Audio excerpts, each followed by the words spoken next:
নমস্কার বন্ধুরা, আমি এই চার্জার স্টেশনে কাজ করেছি এবং এই চার্জারগুলো আমাদের টিম সবাই এবং আমি মিলে আমরা এই চার্জার স্টেশনটা ইনস্টল করেছি। আপনারা শুধু ভিউটা দেখুন, দেখুন চার্জারগুলো কীভাবে ব্লিঙ্ক করছে।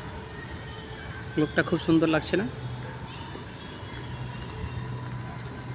এইদিকে চার চাকাগুলো চার্জ হচ্ছে।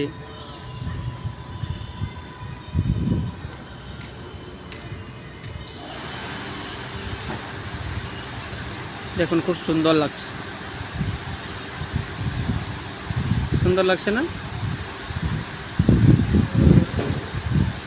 একটা একটা করে দেখুন, খুব সুন্দর লাগছে চার্জারগুলো।